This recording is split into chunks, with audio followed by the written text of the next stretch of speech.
This is some absolutely awful news for the webtoons community. This was such a beloved series by so many. Hell, it was the 7th highest rated manhwa of all time. But you read the title right. The author of Windbreaker, Yongseok, has admitted to tracing panels. And because of this, he will no longer be continuing the series. Sadly, this isn't some sort of internet conspiracy. The author actually released a statement himself admitting to all of this. Hello, this is Yongseok. First of all, I deeply apologize for the concern and trouble caused by my recent tracing controversy surrounding my work. In my creative process, some scenes referenced from guidance materials were expressed similarly or almost identically to images from other works. He then went on to explain how tight deadlines week after week led him to succumb to this, and how because of all of this, he has decided to discontinue his work. Now, if you do want to read the ending to Windbreaker, he did post the final chapter onto his personal blog, so at least we can get some sort of closure for the series. And if you're wondering what he meant by tracing, well, here are a few examples. I just found these ones online. I'm sure you can find more. And right now, there are probably plenty of people flipping through every single chapter, trying to find any more examples they can of this. It really is sad to see such a popular and beloved series end like this. However, I am glad that the author at least owned up to this, seemed pretty sincere in his apologies, and most importantly took accountability for his actions. But I think this highlights a bigger problem overall that stretches beyond just manhwa. These creators are getting overworked. One thing that always surprised me with manga, webtoons, and anime is how tight these deadlines are. And more importantly, the effects that these deadlines have on their creators. I'm a very firm believer in the process of revisions. I believe in going over your work time and time again until it is the piece of art that you envisioned. I'm not gonna go on about this too much, but I've got a project that I've been working on for probably over a year now, I wanna say. It is 100% done. Literally, I could release it tomorrow if I really wanted to. But even though it is technically complete, I don't wanna release any bit of information about it until it is everything that I have envisioned. Until I have finally polished it to be the piece of art that I want it to be.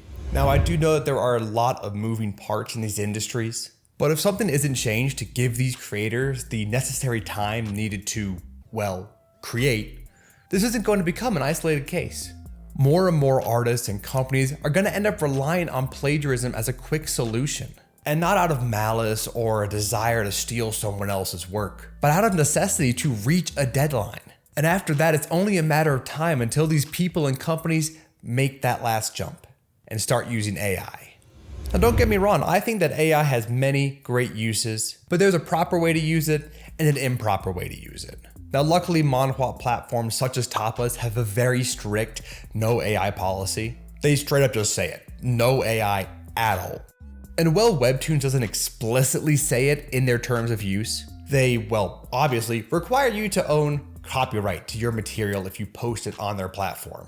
And in South Korea, where Navar Corp, who is the parent company to Webtoons, resides, AI images are not eligible for copyright. So as of right now, there is at least that layer of protection against AI. But then that begs the question, what would need to change to prevent another situation like this? Is there anything at all that we can do?